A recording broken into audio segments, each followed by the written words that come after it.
Hello friends, कैसे हैं आप सभी। उम्मीद करती हूँ स्वस्थ होंगे, मस्त होंगे और बेहतरीन होंगे। आप सभी का शिक्षास्त्र एडुकेशन पर स्वागत है। अगर आपने अभी तक के शिक्षास्त्र एडुकेशन को सब्सक्राइब नहीं किया है तो आप जल्दी से सब्सक्राइब कर लीजिए, क्योंकि आपके लिए शिक्षास्त्र एडुकेशन की पूरी टीम लेकर आई है सभी क्लासेस की, सभी चैप्टर्स की टॉपिक वाइज डिटेल्ड क्लासेस, वो भी इंटरेस्टिंग वे में। इसलिए don't forget to press the bell icon, जिससे होगी आपके पास सभी क्लासेस सबसे पहले। जैसे कि आप जानते हैं कि क्लास 8th का हम सिविक्स का चैप्टर 3 पढ़ रहे हैं, जो कि काफ़ी इंटरेस्टिंग है, क्योंकि हमारा जो फर्स्ट एंड सेकंड चैप्टर था वो हमारी लाइफ में बहुत ही इंपॉर्टेंट रोल प्ले कर रहा है। फर्स्ट चैप्टर में हमने देखा था इंडियन कॉन्स्टिट्यूशन की इंपॉर्टेंस एंड सेकंड चैप्टर में हमने देखा था सेक्युलरिज्म को।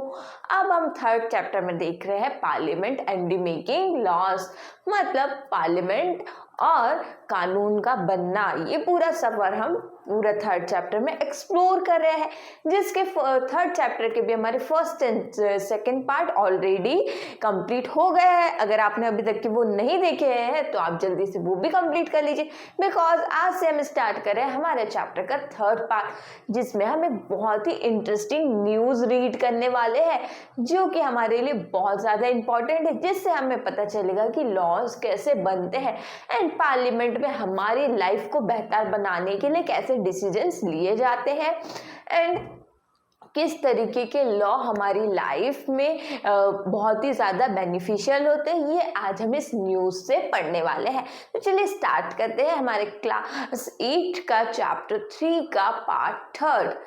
तो आज हम दो फ्रेंड्स की बात कर रहे हैं, जिनका नाम है साजिया एंड कुसुम। वो दोनों ही एक वुमेन ऑर्गेनाइजेशन में काम करती है, और साजिया आज बहुत खुश है और वो कुसुम से कहती है कि आज मैं इसीलिए खुश हूँ क्योंकि आज ना एक बहुत ही अच्छी न्यूज़ आई है न्यूज़पेपर में। और क्या आप जानते हैं कि वो न्यूज़ क्या है? साजिया ऐसा बोलती है कुसुम से, तो फिर साजिया बताती है कि ये न्यूज़ है वुमेन्स के लिए। वुमेन्स के लिए एक नया कानून पास हुआ है, महिलाओं के लिए एक नया कानून पास हुआ है।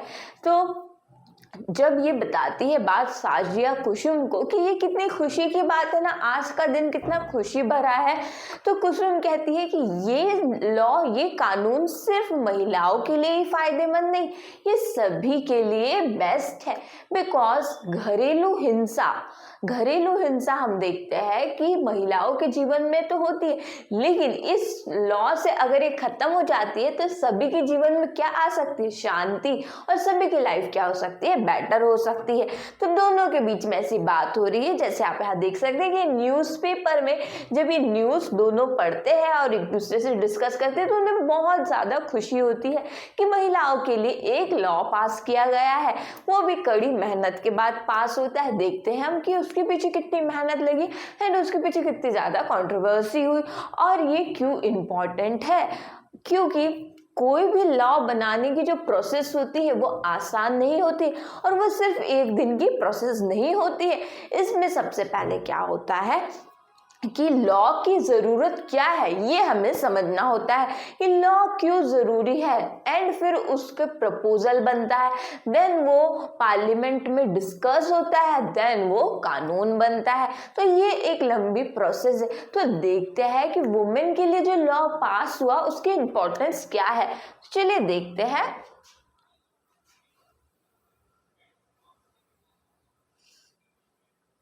अब जो स्ट्रगल था वो थोड़ा इस लॉ को लेकर काफ़ी ज़्यादा गहराई तक के हम इसको समझते हैं कि किस तरीके का स्ट्रगल हुआ। देन इस लॉ को सोचने के लिए ऐसा कोई कानून होना चाहिए जो महिलाओं को सुरक्षा प्रोवाइड करे, ये सोचने के लिए किस तरीके की सोचें सामने आती है ये हम देखते हैं। तो सोचिए कि आप एक टिपिकल ऑफिस में हैं, टिपिकल ऑफिस में है और हम ईयर 1991 की बात कर रहे हैं, अप्रैल 1991 की। तो देखिए कि हम हमेशा हर चैप्टर में कहीं ना कहीं ट्रैवल कर रहे होते हैं, या तो हम हमारे पास्ट में चले जाते हैं या हम प्रेजेंट में ही चीज़ें एक्सप्लोर करते हैं। तो चलिए एक सफ़र हमारे पास्ट का करके आते हैं। जब हम हमारे पास्ट में जाते हैं तो अब है हमारा ईयर 1991 और हम सोचिए कि टिपिकल ऑफिस में काम करते हैं और वहाँ पर साजिया और कुसुम के सामने दो महिलाएं आती है, अपनी अपनी परेशानियां डिस्कस करती है। तो जो पहली महिला होती है वो कहती है, यहाँ पर आप देख सकते हैं कि ये ऑफिस में वर्क कर रहे हैं साजिया एंड कुसुम और दो महिलाएं आती है और अपनी परेशानी डिस्कस करती। जो महिला फर्स्ट है वो कहती है कि मेरा जो पति है वो मुझे मारता है जिससे मैं काफ़ी परेशान हूँ और ये बात मैं किसी को भी नहीं बता सकती और मैं आपसे मदद लेने आई हूँ। मुझे शर्म आती है ये बताने में किसी को भी और ऐसे मैं नहीं जी सकती। तो ये बात महिला फर्स्ट कहती। अब दूसरी महिला बताती है कि मेरे जो बेटा और बहू है वो मेरे साथ काफ़ी दुर्व्यवहार कर रहे हैं, मतलब काफ़ी बेकार तरीके का बिहेवियर वो मेरे साथ करे और उन्होंने मेरा बैंक अकाउंट भी रख लिया है, जिससे क्या हो रहा है मुझे तो ऐसा लग रहा है कि कुछ दिनों बाद वो मुझे घर से ही निकाल देंगे। तो जब इस तरह की प्रॉब्लम्स आती है तो देखिए कि मतलब अब हमें पता चल रहा है कि सोसाइटी में जो हिंसा हो रही है घरों में वो किस लेवल की, तो हाई लेवल की हो गई कि एक तरफ एक महिला डर रही है कि वो किसी से शेयर नहीं कर सकती। जब वो वुमेन ऑर्गेनाइजेशन ऑफिस में आती है जहाँ पे कुसुम और साजिया काम कर रही है, वहाँ पे उनको पता चलता है कि देखिए हमारे घर में इतनी ज़्यादा हिंसा हो रही है कि हमारा हस्बैंड हमें मार रहा है, पीट रहा है और हम कुछ भी नहीं कर पा रहे हैं, उसके खिलाफ कोई आवाज़ नहीं उठा पा रहे, क्योंकि तब क्या था, क्रिमिनल लॉ था और क्रिमिनल लॉ ऐसी कोई फैसिलिटी प्रोवाइड नहीं कर रहा था जिससे आपको सुरक्षा महसूस हो। क्रिमिनल लॉ होता है पनिशमेंट देने के लिए, तो पनिशमेंट देना वो नहीं चाह रही थी, वो अपने आप में सुरक्षित महसूस करना चाह रही है दोनों महिलाएं। तो देखते हैं कि इनके लिए क्या होता है। आप यहाँ पे देख सकते हैं कि वो कैसे अपनी प्रॉब्लम साजिया एंड कुसुम से डिस्कस करते हैं। तो साजिया और कुसुम को जब ये बातें पता चलती है तो वो लोग भी काफ़ी ज़्यादा टेंशन में आते कि देखिए हमारी सोसाइटी में क्या क्या हो रहा है। आप यहाँ पर देख सकते हैं, I do not want to go the police. I just want to stop the violence. I just don't want to be thrown out of the house I'm living. Unfortunately, the existing law is a criminal one and does not offer these options. अब महिला कहती है कि मैं police station नहीं जाना चाहती, मैं नहीं चाहती कि मैं पुलिस स्टेशन जाऊं क्योंकि मुझे डर लगता है, ये मेरा पर्सनल मैटर है, ये हमारे घर का पारिवारिक मामला है जिस वजह से मैं पुलिस स्टेशन नहीं जा सकती और ऐसा कोई कानून ही नहीं बना है अभी की जो मेरी मदद कर सकते, जो मुझे सुरक्षा प्रोवाइड कर सके। अभी का जो कानून है वो है क्रिमिनल लॉ, जिसमें क्या किया जाता है कि पनिशमेंट दी जाती है लेकिन विक्टिम को किसी प्रकार का सपोर्ट नहीं प्रोवाइड की जा रहा। तो देखिए कि अब सोसाइटी में इस तरह की दिक्कतें सामने आ रही है कि जो घर में हिंसा होती है, मतलब जो डोमेस्टिक वायलेंस हो रहा है वो किस टाइप्स के हैं और किस तरीके से हमारी सोसाइटी को इफेक्ट कर रहे हैं और उसका सोल्यूशन अब क्या होगा। तो हम तो देख रहे हैं स्टार्टिंग से कि पार्लियामेंट क्या है, बहुत ही की इंस्टीट्यूशन है, एक बहुत ही ज़रूरी हमारे कंट्री का क्या है, मुख्य केंद्र है जहाँ पर कानून बनते हैं और वो कानून बनते हैं जो हमारे जीवन के लिए बेहतर हो और वो ऐसी चीज़ों को रोक सके, इसीलिए कानून बनते हैं। तो चलिए देखते हैं कि अब आगे इस स्टोरी में क्या होता है। अब 1990s में क्या होता है कि आप यहाँ पे देख सकते हैं public hearing, the need for a new law was raised in different forums. अब देखिए कि ये 1990s में ये मुद्दा क्या होता है, बढ़ता है और ये बहुत सारी फॉरम्स में इसका डिस्कशन होता है। इसको बहुत सारे फोरम्स में आप देखेंगे। अगर उस टाइम के आप न्यूज़पेपर अगर सर्च करते हैं, आपका सर्च करना ज़रूरी है क्योंकि आप कोई टॉपिक पढ़ रहे हैं तो आपको उसकी रिसर्च भी ज़रूर करना चाहिए। तो उस टाइम में क्या हुआ कि बहुत सारे फॉरम्स में ये सारी ज़रूरतें समझी गई कि ये इस तरीके का कानून बनना चाहिए। देखिए कानून बनने की जो प्रोसेस होती है वो सिर्फ सिर्फ एक दिन की नहीं होती है, ये लंबी प्रोसेस होती है। और ये लॉ पास होने में तो काफ़ी टाइम लगा, लेकिन उससे भी ज़्यादा क्या समय लगता है, वुमेन के प्रोटेक्शन वाला जो एक्ट है वो पास होने में काफ़ी लंबा समय लगा, लेकिन उससे भी ज़्यादा समय इस चीज़ में लगता है कि इसकी ज़रूरत क्या है, ये समझने में ज़्यादा समय लगता है। तो लोगों को ये समझना ज़रूरी है कि अब वुमेन प्रोटेक्शन एक्ट अगर लाया जाए तो उसकी ज़रूरत हमारी सोसाइटी में क्या है और वो क्या क्या चीज़ें प्रोवाइड की जाएगी। तो इसके लिए तो अवेयरनेस की ज़रूरत है, तो अवेयरनेस होती है फोरम्स के थ्रू।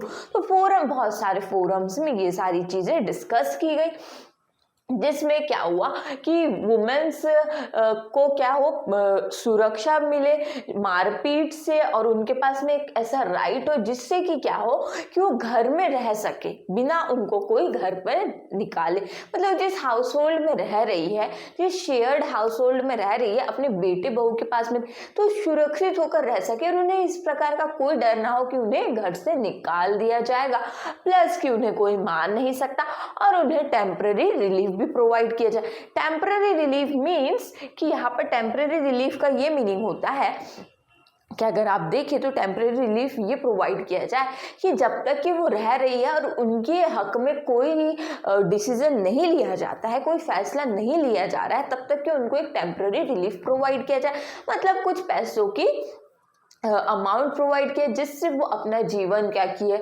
जीवन आगे का अच्छे से बिता पाए। और क्या होता है, मतलब अब मेनली देखा कि जो वुमेन सेकंड आती है वो क्या बताती है कि मेरे बेटे बहू का जो नेचर है वो मेरे साथ बिहेवियर बहुत ही गंदा हो रहा है, प्लस उन्हें मेरा बैंक अकाउंट रख लिया। अब इस सिचुएशन में दैट्स वाई कि टेम्पररी रिलीफ की ज़रूरत है, क्योंकि अब उनके पास तो पैसा होगा नहीं, जिनके साथ घरेलू हिंसा हो रही है उनके पास पैसा नहीं होगा, इसलिए टेम्पररी रिलीफ भी प्रोवाइड किया जाए। तो ये सारी चीज़ों पर क्या हो रहा है, इन सारी चीज़ों पर डिस्कस हो रहा है कि ये सारी ज़रूरतें इसमें होना चाहिए। अगर एक तो we need a new civil law to address this issue. तो हम एक सिविल लॉ चाहते हैं। अब सिविल लॉ क्यों चाहिए? सिविल लॉ का मतलब होता है इन सारी दिक्कतों को एड्रेस करने वाला लॉ। ठीक है, कौन सी दिक्कत? जो कि इस तरह की घरेलू हिंसा और प्लस क्रिमिनल लॉ में क्या होता है कि पनिशमेंट दी जाती है, सजा दी जाती है, लेकिन किसी तरह की सुरक्षा नहीं प्रोवाइड की जाए। दैट्स वाई कि हमें सिविल लॉ चाहिए, नया सिविल कानून चाहिए जिसमें क्या प्रोवाइड की जाए, सुरक्षा प्रोवाइड की जाए, प्लस कि आप शांतिपूर्वक अपने घर में रह सके, अपने हक के साथ अपने घर में रह सके और आपको किसी भी तरह की दिक्कतों का सामना ना करना पड़ सके। आपको आपका हस्बैंड नहीं मार सकता, आपको घर से नहीं निकाल सकते, और आपके बेटे बहू भी आपका जो उन्होंने अकाउंट सीज कर लिया है या आपको वो घर से निकालने की धमकी दे रहे, वो सब नहीं कर सकते।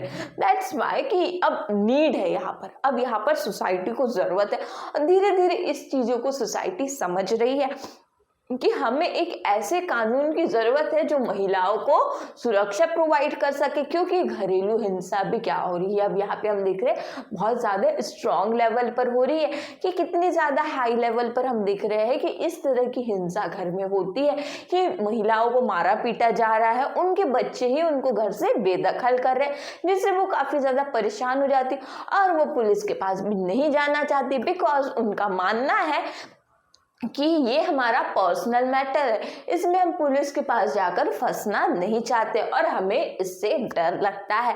दैट्स वाई कि अगर ऐसा कोई कानून होता है जो हमें सुरक्षा प्रोवाइड करता है तो ये बहुत ज़रूरी है, बिकॉज कानून तो अभी तक के सिर्फ क्या है कि जो पनिशमेंट दे, लेकिन सुरक्षा के लिए भी एक कानून होना चाहिए। तो ये चीज़ हम समझ में आ रही है, इससे हमें समझ में आ रहा है कि अब कानून, एक नए कानून की ज़रूरत क्या होती है, ये हम सोचने पे यहाँ पर मजबूर हो गए हैं कि नया कानून क्यों होना चाहिए। तो देखिए अब 1999 में क्या होता है, लॉयर्स एंड कलेक्टिव। इनका मतलब क्या होता है कि लॉयर्स का ग्रुप और लॉ स्टूडेंट्स, इन्होंने क्या किया, एक्टिविस्ट ने इन्होंने क्या किया कि कंसल्टेंट करके नेशन वाइड के कंसल्टेंट के बाद में इन्होंने ड्राफ्ट किया domestic violence prevention protection bill. इन्होंने एक ऐसा बिल ड्राफ्ट किया जिसमें ये सारे इश्यू का क्या है उल्लेख है, सारे इश्यू स्टेप बाय स्टेप लिखे गए और क्या चीज़ें प्रोवाइड की जाना चाहिए, किस तरीके से महिलाओं को हम सुरक्षित रख सकते हैं और वो ये हिंसा से बच सकती है। तो यहाँ पर आप देख सकते हैं कि ड्राफ्ट किया गया एक ऐसा बिल के थ्रू, लॉयर्स के थ्रू, लॉ स्टूडेंट के थ्रू, एक्टिविस्ट के through, after the nation wide. ठीक है, तो ये बिल फिर क्या किया, सर्कुलेट किया, लोगों के बीच में सर्कुलेट करना क्यों जरूरी है, ताकि लोग उस पर क्या करें, सोच सके एंड फिर वो बता सके कि ये अब लोगों के बीच में पहले तो अवेयरनेस होना चाहिए कि इस तरह की हिंसा अगर सोसाइटी में हो रही है तो उससे हमें कैसे बचना होगा और उसको बचने के लिए हमें क्या क्या करना चाहिए और किस तरह की हिंसा का हम सामना करें। The law should cover any women living with in a share domestic space. अब लॉ कैसा होना चाहिए जिसमें वुमेन जिस भी घर में रह रही है, मतलब शेयर्ड हाउस होल्ड में रह रही है, अपने बेटे बहू के साथ में रह रही है, तो उसको ये बिल्कुल भी अब डर ना हो कि उसे घर से निकाल दिया जाएगा। उसके लिए क्या हो, स्पेस हो घर में। They should be protected from being evicted from the shared house hold, और उसे घर से निकालने का डर बिल्कुल भी खत्म हो जाए। और उससे क्या दिया जाए, आपको क्या ये भी क्वेश्चन आता है कि क्या मॉनेटरी रिलीफ भी प्रोवाइड किया जाना चाहिए। यस, मॉनेटरी रिलीफ मतलब पैसों का अमाउंट भी उन्हें प्रोवाइड किया जाना चाहिए, बिकॉज उनके पास में पैसा नहीं होता, उनके अकाउंट पे घर वाले कब्जा कर रहे हैं।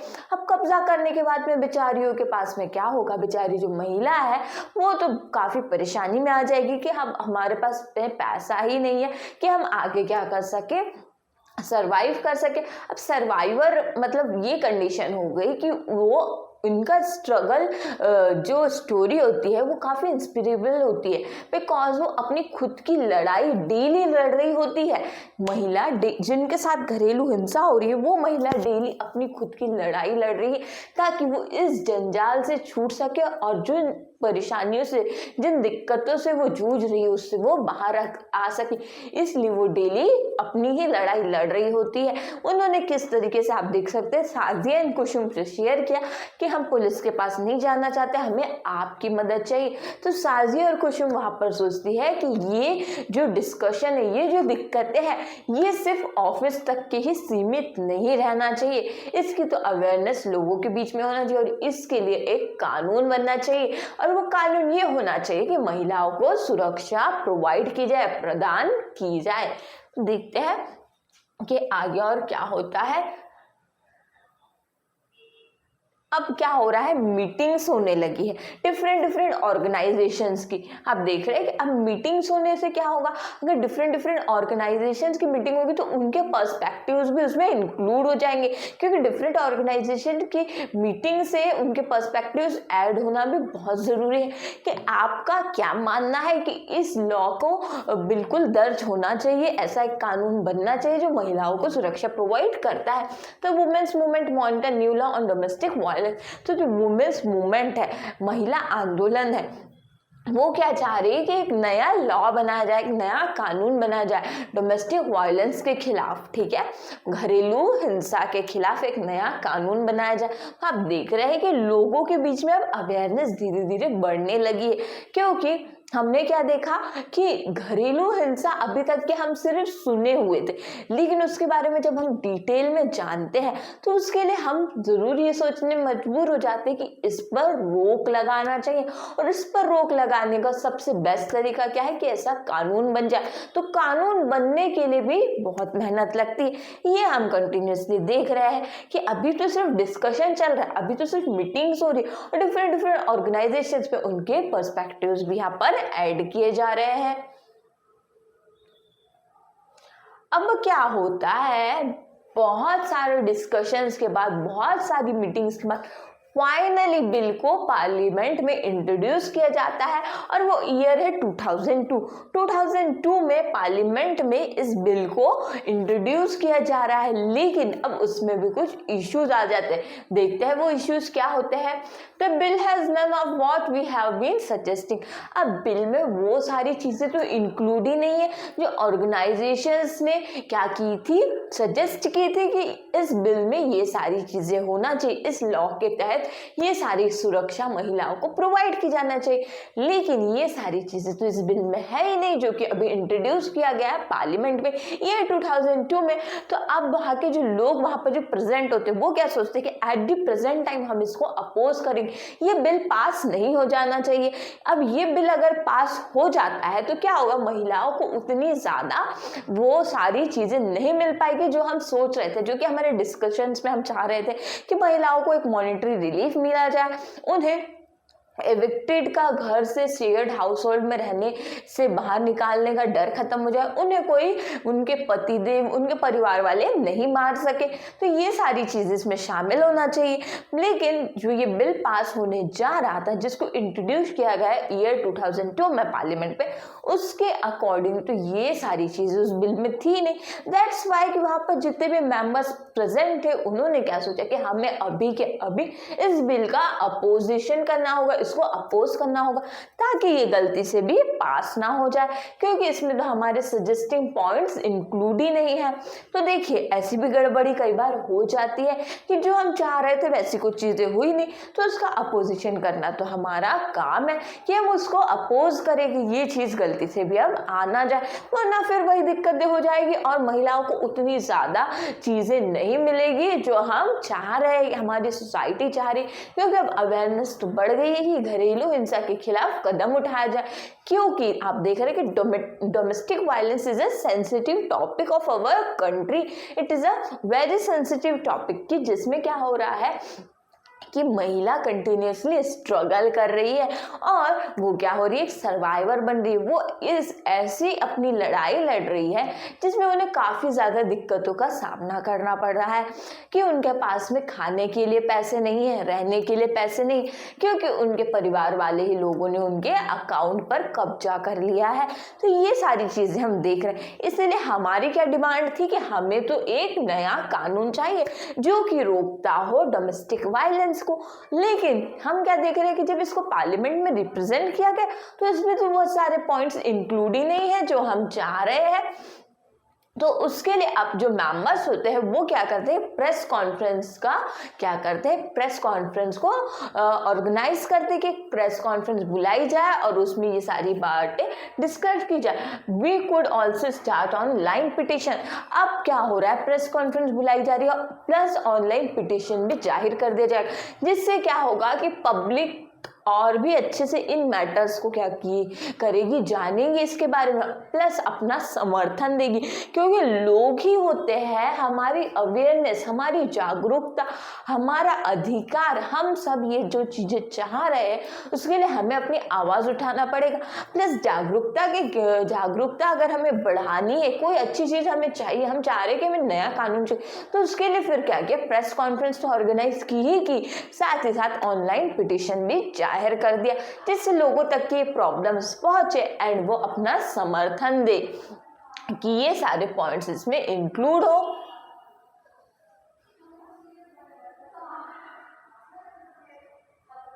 अब क्या होता है कि जो वुमेन्स ऑर्गेनाइजेशन से नेशनल कमीशन है वो क्या करती है, सबमिशन करती है पार्लियामेंट स्टैंडिंग कमेटी को। उनके तहत क्या होता है, ये देखिए आप यहाँ पे पार्लियामेंट स्टैंडिंग कमेटी को women's organisation and national commission के थ्रू क्या किया जा रहा है, अब सबमिशन किया जा रहा है कि वो लोग कहते हैं कि steamed members of the parliamentary standing committee the present bill must be changed. ये जो प्रेजेंट बिल है इसको चेंज किया जाए। अब देखिए जब प्रेस कॉन्फ्रेंस ऑर्गेनाइज हो रही है, जब ये डिस्कशन हो रहा है, तो उन्हें साफ साफ कह दिया जाता है वुमेन्स ऑर्गेनाइजेशन के थ्रू एंड नेशनल कमीशन के थ्रू कि आपका ये जो बिल प्रेजेंट हुआ है पार्लियामेंट में, इसको क्या किया जाए, चेंज किया जाए, इसमें बहुत बड़े चेंज की नीड है। We do not agree with the definition of domestic violence being propose. हम इस डेफिनेशन से बिल्कुल भी एग्री नहीं है डोमेस्टिक वायलेंस की जो कि इस बिल में, बिकॉज हमने तो जो पॉइंट सजेस्ट किए वो एक्यूरेट क्या है, उन प्रॉब्लम से ही रिलेटेड है जो कि हाल ही में प्रेजेंट टाइम में महिलाओं के साथ में हो रही है। दैट्स वाई कि उन्होंने ये सारी चीजें क्या कही है, पार्लियामेंट्री स्टैंडिंग कमेटी को कहा the law needs to provide for temporary custody of children. Plus इसमें एक और इम्पॉर्टेंट पॉइंट ऐड किया जाए कि बच्चों की कस्टडी, टेम्पररी कस्टडी भी प्रोवाइड की जाए कि जब तक के क्या हो, केस चल रहा है, बच्चों की भी कस्टडी इसमें शामिल हो, कि टेम्पररी कस्टडी बच्चों की भी हो, ये भी इस लॉ में होना चाहिए, ये भी पॉइंट इसमें ज़रूरी है। तो ये सारी चीज़ें अब डिस्कस हो रही है कि किस तरीके से लॉ पास होगा एंड उसमें ये सारी चीज़ें होना चाहिए। तो अब देखिए कि यहाँ से होता है हमारा इम्पोर्टेंट टाइम, तो ये होता है in December 2002 the standing committee submits its recommendation to the Rajya Sabha and this were also tabled in the Lok Sabha. अब हमने क्या देखा था, पार्लियामेंट के टू इंपॉर्टेंट हाउसेज है, तो first one in Lok Sabha and second one is Rajya Sabha. तो अब क्या होता है कि ईयर 2002 में इस स्टैंडिंग पार्लियामेंट स्टैंडिंग कमेटी के थ्रू ये सबमिट किया जाता है दोनों ही हाउसेज में, मतलब कि लोकसभा में भी ये चीज़ इस चीज़ का रिकमेंडेशन दिया गया, प्लस राज्यसभा के भी टेबल में इस चीज़ का रिकमेंडेशन दिया गया। The committee's report accepted most of the demand of the women's group. अब क्या होता है कि ये जो बिल अब 2002 में रिप्रेजेंट किया जा रहा है उसमें वो सारे पॉइंट्स इंक्लूड है जो कि महिलाओं के द्वारा बोले गए थे, वुमेन्स ऑर्गेनाइजेशंस के थ्रू, वुमेन्स ग्रुप के थ्रू और नेशनल कमीशन के थ्रू, कि ये सारे पॉइंट्स इंक्लूड हो इस लॉ को बनाने के लिए। तो ये सारी चीज़ें आप देख रहे हैं कि ये सारे पॉइंट्स एक्सेप्ट करते हुए ही finally a new bill was introduced in parliament in 2005। तो आप देख सकते हैं कि इसको जब ये कमिटी के थ्रू ये जब पेश किया जाता है ये बिल, तो इसका एसेंट कौन देता है, हमारी प्रेसिडेंट जी, राष्ट्रपति जी इस पे मोहर लगाती है कि अब ये बिल पास होगा। तो ये कब होता है, पार्लियामेंट में 2005 में होता है। After being passed in the houses of parliament it was sent to the president for his assent. मतलब आप देखिए कि स्कूल में अगर कोई हमें नई पॉलिसी बनाना है, फॉर एग्जाम्पल कि हमें कैंटीन के लिए कुछ नए पॉलिसीज बनाना है कि कैंटीन में हम ये चीज़ें और इंक्लूड करने वाले हैं, तो उसकी परमिशन एट द एंड हमें किससे लेना होता है, स्कूल के प्रिंसिपल से। एग्जैक्टली वैसे ही लॉ बनाने की प्रोसेस में भी सेम चीज़ होती है कि क्या हो रहा है। यहाँ पर आप देख सकते हैं कि जो वुमेन ऑर्गेनाइजेशन के थ्रू, नेशनल कमीशन के थ्रू, ग्रुप के थ्रू जो चीज़ें इस बिल को इंट्रोड्यूस कराने के लिए जो पॉइंट्स इसमें इंक्लूड किए गए, जो कि पेश किए गए दोनों हाउसेज में, लोकसभा एंड राज्यसभा में, देन उससे एसेंट लेने की जिम्मेदारी होती है और वो किससे लिया जाता है, प्रेसिडेंट से लिया जाता है। ये पॉइंट आप यहाँ पे याद रखिए। Protection of women from domestic violence act came into effect in 2006।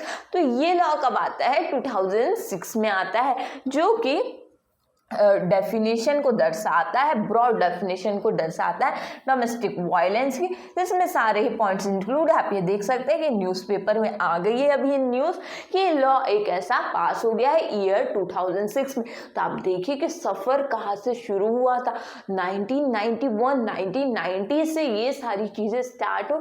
अब जब लॉ आया तो तब तक तो ईयर 2006 आ गया। तो देखिए कितनी लंबी प्रोसेस है, और ये प्रोसेस कब से स्टार्ट होती है, जब हमें हमारे रियल लाइफ में इन सारी दिक्कतों का सामना करना पड़ता है, तब से लॉ बनाने की प्रोसेस स्टार्ट हो जाती है कि हमें कानून की ज़रूरत का समझ में आता है कि कानून की ज़रूरत हमें क्यों है, ये हम समझने लग जाते हैं। दैट्स वाई कि ऐसा कानून फिर बनता है कि महिलाओं को क्या प्रोवाइड की जाएगी, प्रोटेक्शन प्रोवाइड किया जाएगा, अगेंस्ट डोमेस्टिक वायलेंस। तो ये देखिए कि ये लॉ पास होने के पीछे कितनी कड़ी मेहनत लगती है और ये मेहनत ही आखिर फिर सक्सेस की तरफ साबित होती है कि देखिए किस तरीके से इस लॉ के लिए हमें सक्सेस मिली। अब जो प्रेस कॉन्फ्रेंस होती है अक्टूबर 2006 में, तो उसमें this law is the first in recognizing a woman's right to violence free from home and provides a comprehensive definition of domestic violence। तो देखिए ये एक पहला कानून ऐसा बना है जो कि वुमेन को बिल्कुल आज़ादी के साथ, स्वतंत्रता के साथ अपने घर में रहने की सुरक्षा प्रोवाइड कर रहा है कि आप अब अपने घर में, अपने शेयर्ड हाउस होल्ड में बिल्कुल अच्छे से रह सकते हैं, आपको कोई मार पीट नहीं सकता क्योंकि अब कानून है। अब ऐसा कोई कानून आ जाता है तो ऑब्वियसली परिवार वाले भी उससे डरने लगेंगे कि अगर हम इस लेडी को, इस महिला को अगर हम परेशान करेंगे तो हम सभी को जेल जाना पड़ सकता है, प्लस ये अपने हक की लड़ाई अब इस कानून के तहत लड़ सकती है। तो देखिए कि ये सारी चीज़ें, ये ब्रॉड डेफिनेशन को शो कर रहा है, कॉम्प्रिहेंसिव डेफिनेशन को, किसकी? डोमेस्टिक वायलेंस की। जिसमें अब महिलाओं की बात करें तो किन महिलाओं की इसमें बात हो रही है? तो वो घर की बहू भी हो सकती है, बेटी भी हो सकती है, सासू माँ भी हो सकती है, माँ भी हो सकती है, बहन भी हो सकती है। तो इन सबके साथ होने वाली घरेलू हिंसा से बचने के लिए ये लॉ पास हो जाता है ईयर 2006 में। अब ये प्रेस कॉन्फ्रेंस में क्या हो रहा है ये बताया गया है और फिर ये पहला ऐसा कानून बना है। अभी तक के क्या कानून था हमारे पास में? क्रिमिनल लॉ, जो कि सिर्फ पनिशमेंट दे रहा था लेकिन विक्टिम को किसी तरह की सुरक्षा प्रोवाइड नहीं कर रहा था। लेकिन ऐसे सिविल लॉ के आने से क्या होता है कि आपको विक्टिम को सुरक्षा भी प्रोवाइड की जाएगी। अब क्या हो रहा है यहाँ पर आप देख सकते हैं, तो यहाँ पे क्वेश्चन पूछा जा रहा है प्रेस कॉन्फ्रेंस में कि नया लॉ क्या है, what is this new law. तो अब बताया जा रहा है आंसर इसका, देखिए this is a civil law aimed at provide relief to millions of women. ठीक है, सभी मिलियंस ऑफ वुमेन्स को क्या प्रोवाइड की जाए? सुरक्षा प्रोवाइड की जाए। यही इस कानून का, यही इस सिविल लॉ का एम है, उद्देश्य है। including wives, mothers, daughters and sisters affected by violence in their homes। अब इसमें कौन कौन इंक्लूड है ये हम पहले ही डिस्कस कर चुके हैं कि इसमें क्या है कि पत्नी के साथ होने वाला क्राइम, मदर्स के साथ, डॉटर्स के साथ, सिस्टर्स के साथ और सभी महिलाओं के साथ होने वाला वायलेंस जो कि उनके घर में होता है, घरेलू हिंसा जो हम सुन रहे हैं उसके खिलाफ ये आवाज उठाने वाला ये लॉ है, सिविल लॉ। और इसका एम ही क्या है, उद्देश्य क्या है? क्या प्रोवाइड करना? आपको सुरक्षा प्रोवाइड करना और ये रिलीफ प्रोवाइड करेगा, मतलब सबको अब सभी अपनी जीवन आराम से बिता सकते हैं क्योंकि अब टेंशन फ्री हम रह सकते हैं। हमारे इस लॉ के अकॉर्डिंग हमारे पास में अब टेम्पररी रिलीफ भी होगा, मॉनिटरी रिलीफ जिसको हमने देखा ऊपर समझा, प्लस हमारे पास में टेम्पररी चिल्ड्रन कस्टडी भी होगी और हमें अब कोई घर से नहीं निकाल सकता और हमें कोई मारपीट भी नहीं सकता। तो देखिए कि इस कानून को पास होने में सबसे ज्यादा मेन किरदार आप समझिए किसका था? पार्लियामेंट का था कि संसद भवन में जब ये पेश होता है तभी तो ये कानून बनता है। संसद से ही हमारे लाइफ की बेहतर डिसीजंस लिए जाते हैं, हमारे लाइफ को बेहतर बनाने के लिए डिसीजंस लिए जाते हैं। वहाँ पर ऐसी चर्चा होती है कि जो कि हमारी लाइफ से जुड़ी है और सारे इंपॉर्टेंट डिसीजन वहाँ लिए जाते हैं और वहीं से कानून बनते हैं।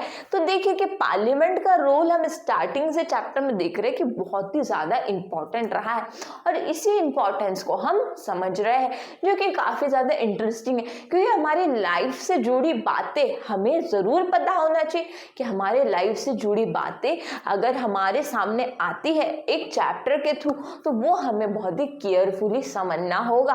बिकॉज हमारे लाइफ में अगर अब हम घरेलू हिंसा देख रहे हैं अपने आसपास के घरों में, अगर आपने घरेलू हिंसा देखी तो आपको पता होना चाहिए कि वो कौन सा एक्ट है जो ईयर 2006 में प्रोवाइड किया गया था और वो क्या रिलीफ प्रोवाइड करता है, उसके अकॉर्डिंग उसके पॉइंट्स में क्या क्या इंक्लूड है। तो अगर आप ये चैप्टर से नहीं सीखते तो आपको तो ये पता ही नहीं होता और आपको ये पता होना जरूरी है क्योंकि घरेलू हिंसा अक्सर हम अपने आंखों के सामने देखते हैं लेकिन हम हमेशा ये सोच के चुप बैठ जाते हैं कि इसके खिलाफ तो कुछ होने ही नहीं वाला, लेकिन इसके खिलाफ हो सकता है। जैसे कि हम चैप्टर में देख रहे हैं कि इतनी मेहनत के बाद में साजिया कुसुम की खुशी आप देख रहे थे स्टार्टिंग में जब उन्होंने न्यूज़ पढ़ी कि एक लॉ पास हुआ है जो कि महिलाओं को सुरक्षा प्रोवाइड कर रहा है, तो उनकी खुशी उनसे समा नहीं रही थी, जिससे वो बहुत खुश थी।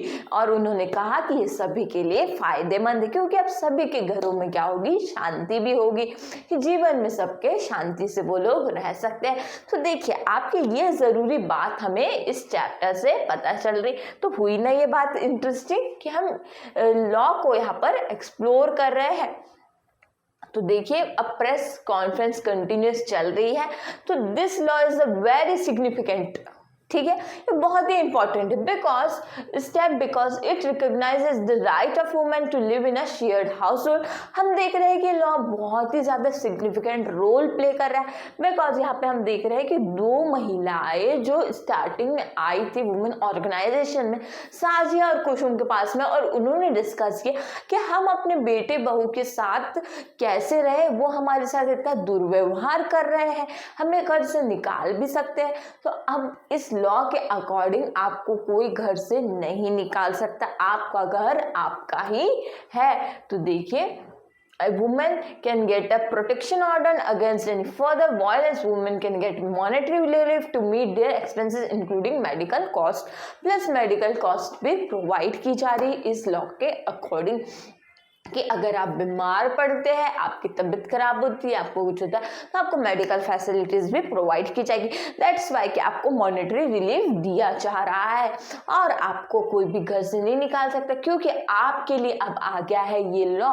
ये सिविल लॉ कितना इंटरेस्टिंग है ना, कि घरेलू हिंसा जो हम कंटिन्यूसली घरों में देख रहे थे, जो कि बहुत ही बड़े लेवल पे होती है, तो उसके लिए अब एक बड़ा कानून भी हमारे लिए आ गया है। अब पूछा जा रहा है question, why is this an important law, ये क्यों जरूरी कानून है, ठीक है, हमें ये जानना जरूरी है। हमने अभी देखा कि कानून क्या है, एक क्वेश्चन पूछा गया कि ये कानून है क्या, तो हमने उसका आंसर देख लिया। अब दूसरा क्वेश्चन पूछा जा रहा है कि इसकी जरूरत क्या है, इसकी इंपॉर्टेंस क्या है। तो देखिए यहां से ही शुरू होती है दूसरी जर्नी, ठीक है, दूसरी जर्नी मतलब न्यू जर्नी यहाँ से स्टार्ट होती है, जो कि बहुत लंबी। अब वो जर्नी ये है कि कानून तो बन गया, लेकिन उसको इम्प्लीमेंट कराना भी वो काफी डिफिकल्ट होता है, कि अब उस कानून के अवेयरनेस, ठीक है, जगह जगह बताना कि एक ऐसा कानून आया है जो महिलाओं को सुरक्षा प्रोवाइड करता है, तो ये भी एक डिफिकल्ट टास्क है जिसको गवर्नमेंट करती है। Yes, now the government has to ensure that this law is implemented and enforced. मतलब अब ये लॉ को इम्प्लीमेंट कराना होगा प्लस एनफोर्स कराना होगा, सभी दूर इसकी जानकारी होना चाहिए, सभी इसका यूज करें, ये सारी चीजों का ध्यान रखना पड़ता है। तो देखिए ये कितना ज्यादा जरूरी है। तो यहाँ से हमें पता चल रहा है, देखा आपने कि यहाँ पे प्रेस कॉन्फ्रेंस चल रही, प्लस यहाँ पे डिस्कशन चल रहा है, पूछा जा रहा है ये क्यों जरूरी है, ये क्या है, तो उसके आंसर भी हमें मिल रहे हैं। और सबसे ज्यादा अब देखते हैं कि यही से लंबी जर्नी गवर्नमेंट की स्टार्ट होती है, कि कानून तो बन गया, कानून बनने के बाद में सफर खत्म नहीं होता, वहां से ही आपका और एक लंबा सफर शुरू होता है, कि इस कानून को इम्प्लीमेंट कराना, इस पर और हमेशा वर्क करते रहना, इसकी अवेयरनेस देना। तो देखिए often women who face violence are abused are seen as victims। आप क्या देख रहे हैं कि अब इस कानून के तहत क्या होता है कि ये कानून में सिर्फ आपको शारीरिक सुरक्षा ही नहीं प्रोवाइड की जा रही, आपको वर्बल, आपको सेक्सुअल, आपको इसमें अब्यूज करने वाली सारी सुरक्षा इसमें इंक्लूड है, कि ये सारी चीज के वायलेंस से आपको बचाया जा सकता है इस लॉ के तहत। तो देखिए कि इसमें आप समझिए कि ये कानून किन किन चीजों को चैलेंज कर रहा है, तो ये किन किन बातों को चैलेंज कर रहा है। ये सिर्फ फिजिकल वायलेंस को चैलेंज नहीं कर रहा है, इसमें और क्या क्या चीजें इंक्लूड है, इसमें सेक्सुअल, वर्बल एंड अब्यूज, ये सारी चीजें भी इसमें इंक्लूड है, जो कि वुमेन क्या कर रही, जिसमें कंटिन्यूसली स्ट्रगल कर रही थी, उनको ये सब क्या करेगा, प्रोवाइड करेगा। Therefore it is more accurate to refer to them as survivors rather than as victims. तो देखिए हमने देखा कि जो वुमेन्स कंटिन्यू क्या करती है, सर्वाइव करती है, मतलब अपनी लड़ाई, हक की लड़ाई खुद लड़ती है। डेली वो ये सोच के सोती होगी कि कल हमें मार नहीं पड़ेगी, कल हमारा ये डर खत्म हो जाएगा कि कल हमारे को घर से बाहर नहीं निकाला जाएगा। ये उन्हें रात में एक तसल्ली हल्की वो अपने आप को जब देती है, तभी तो वो सर्वाइव कर पाती है। तो वो उसका सर्वाइवर जो जर्नी होती है वो भी काफ़ी इंस्पिरेबल होती है। आप सर्च कीजिएगा कि किसी महिला के साथ जो डोमेस्टिक वायलेंस होता है तो उनकी स्टोरी भी आप एक बार सर्च ज़रूर कीजिएगा, क्योंकि वो काफ़ी इंस्पिरेबल होती है, काफ़ी मोटिवेशनल होती है। आप देखेंगे कि उनके साथ में इतनी हिंसा हो रही है लेकिन वो हिम्मत नहीं हारती, जिससे वो विक्टिम से एक सर्वाइवर बनती है और वो डेली अपने लिए हक की लड़ाई। लेकिन अब उनके लिए एक ऐसा कानून आ जाता है जो उनको सुरक्षा प्रोवाइड करेगा, तो उसी दिन से उन्हें एक अच्छी नींद आने लगेगी कि देखिए हमारे साथ जो डेली हमारे साथ जो अत्याचार हो रहा है, हमारे परिवार वाले कर रहे हैं, हमारे ससुराल वाले कर रहे हैं, या हमारा बेटा बहू कर रहे हैं, तो उसके खिलाफ अब एक ऐसा कानून आ गया है। तो सरकार ने कितना अच्छा कदम उठाया है हमारे लिए, तो ये एक यहाँ पर कहीं ना कहीं रिलीफ प्रोवाइड कर रहा है। तो आप देखिए कि यहाँ पे मेन रोल तो हम देख रहे हैं कि संसद का ही है। पार्लियामेंट में जब ये चीज पहुंची तभी ये चीज हुई, तो पार्लियामेंट का रोल हम ये स्टार्टिंग से इस चैप्टर में देख रहे हैं कि ये चैप्टर में हमने समझा कि अब ये देखिए एक यहाँ पे आपके बुक में एक ये ड्राइंग दी गई है जिसमें क्या कह दिया जा रहा है, we can equal relationship are violence free. तो ये एक ट्री की इमेज आप देख सकते हैं, बराबरी के रिश्ते हिंसा से मुक्त।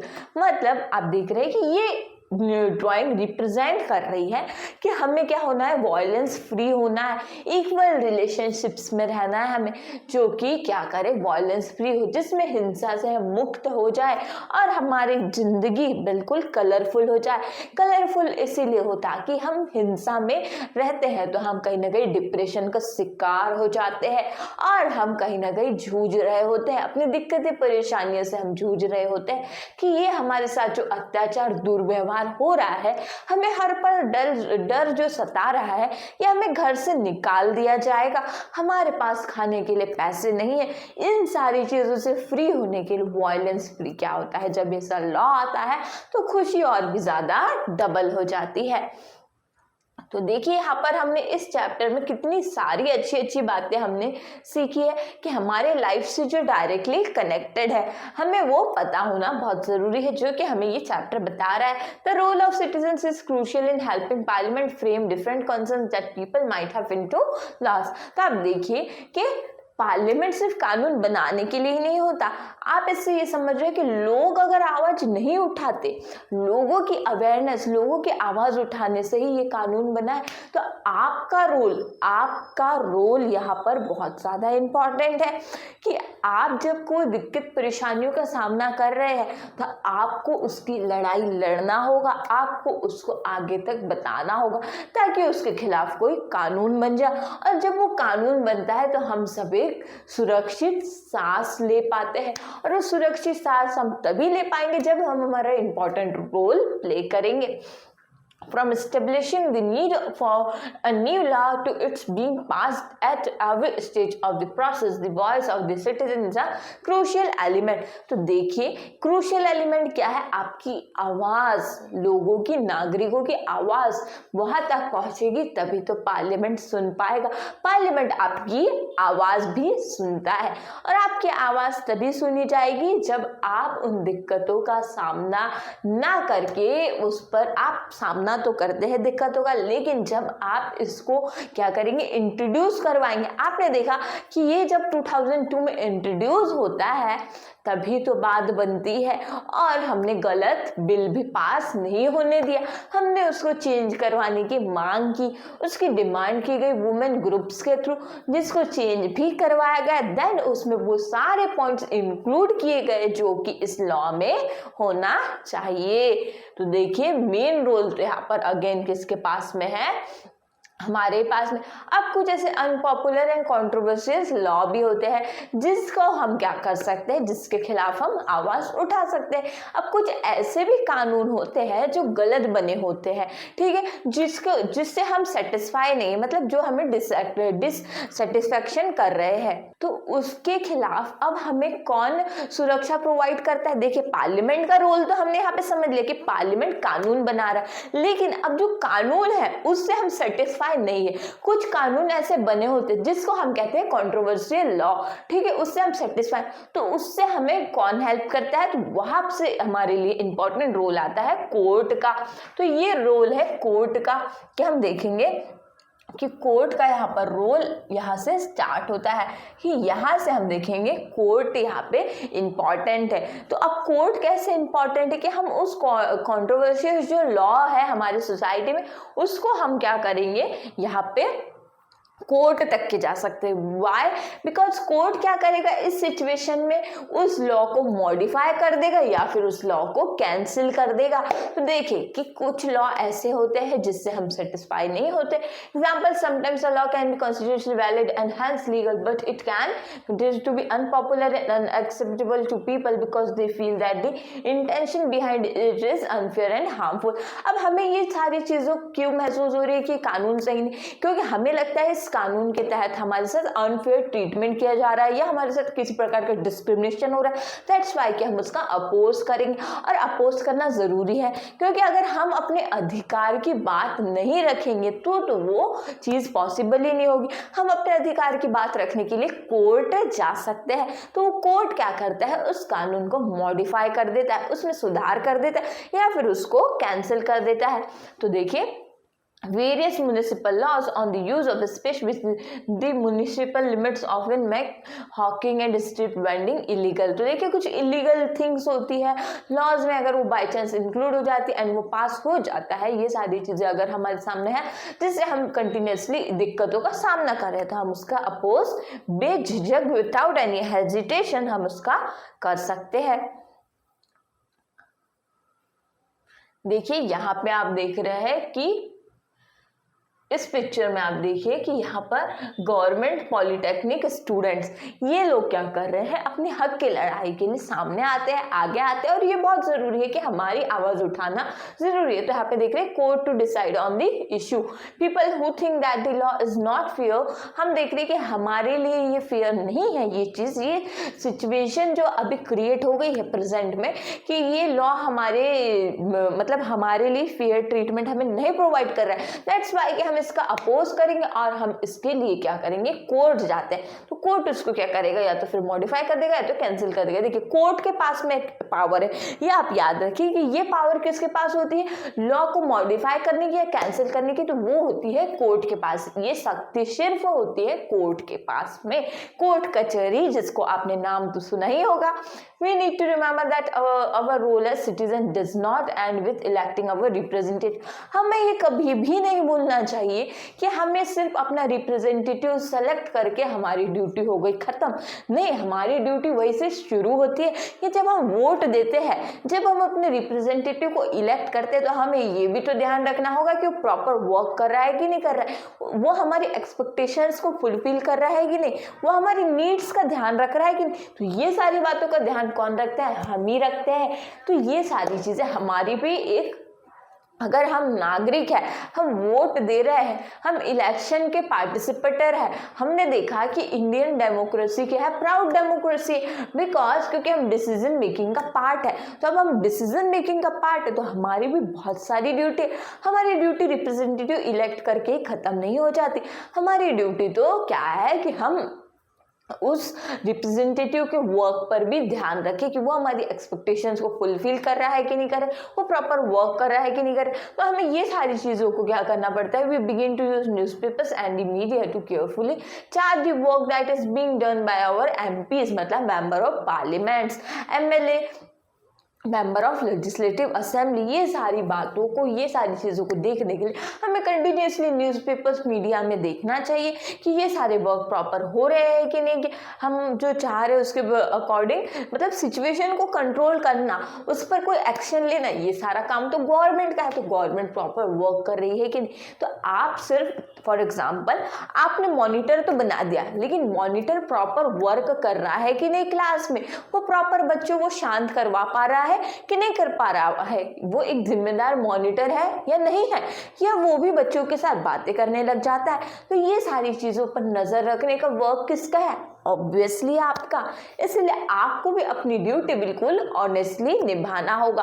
तो देखिए कि ये चैप्टर हमें कंटिन्यूसली बहुत अच्छी अच्छी बातें सिखा रहा है, और वो बातें हमारे लाइफ में बहुत ज़्यादा इंपॉर्टेंट। अब यहाँ पे आपकी क्लास 7th याद कीजिए कि क्लास 7th में हम कुछ चीज़ें पढ़ चुके हैं। तो हमने एक बहुत ही अच्छी स्टोरी पढ़ी थी जो कि थी रोज़ा पार्क मैम की। अब रोज़ा पार्क मैम ने क्या किया कि वो कौन थी? अफ्रीकन अमेरिकन लेडी थी जो कि बस में ट्रैवल कर रही थी, और उन्होंने अपनी सीट बस की छोड़ने से मना कर दी। किसके लिए? एक गोरे आदमी के लिए। अफ्रीकन अमेरिकन का कलर होता है ब्लैक, दैट्स वाई उनके साथ अमेरिका में डिस्क्रिमिनेशन होता है। और उन्होंने क्या किया, और जनरली एक ऐसा रूल है अमेरिका में, ऐसा रूल था कि आपको अपनी सीट छोड़ देना पड़ेगा अगर आप अफ्रीकन अमेरिकन हैं। किसके लिए? गोरे लोगों के। लेकिन वो सीट छोड़ने से मना कर देती है। ये बात है 1 दिसंबर 1955 की, जब रोज़ा पार्क मैम ये स्टेप उठाती, और ये स्टेप उठाने से ही जन्म हो जाता है सिविल राइट मूवमेंट का, जो कि क्या होता है? डिस्क्रिमिनेशन के अगेंस्ट होता है, डिस्क्रिमिनेशन के खिलाफ जो कि आवाज उठाता है। तो यहाँ पर आप देख सकते हैं, ये पिक्चर में आप देख रहे हैं कि ये अपनी सीट छोड़ने से मना कर देती है। वहीं से मतलब आप देख रहे हैं कि एक नागरिक का कदम बहुत पावरफुल होता है। देखिए यहाँ पर अगर रोज़ा पार्क मैम ये स्टेप नहीं उठाती तो क्या सिविल राइट मूवमेंट होता? क्या अमेरिका के लोग जो कंटिन्यूसली डिस्क्रिमिनेशन फेस कर रहे थे वो बंद होता? नहीं होता ना। तो आप देख रहे हैं कि हमारे कदम, हमारे स्टेप्स भी बहुत पावरफुल साबित हो सकते हैं। तो ये सारी चीज़ें हमको ये चैप्टर सिखा रहा है। तो आपने रोज़ा पार्क मैम की भी यहाँ पर स्टोरी याद करना है। यहाँ पे होता है हमारा पूरा 3rd चैप्टर कंप्लीट, जिसमें हमने बहुत सारी इम्पॉर्टेंट बातें ही सीखी है कि पार्लियामेंट का क्या रोल है और कैसे कानून बनते हैं। कानून सिर्फ एक दिन में नहीं बनते, कानून की क्या ज़रूरत होती है पहले ये समझा जाता है, देन उसके लिए प्रपोजल रेडी किया जाता है, आफ्टर दैट उस पे पार्लियामेंट में चर्चा होती है, आफ्टर दैट वो क्या होता है? इम्प्लीमेंट होता है, आफ्टर दैट वो कानून बनता है।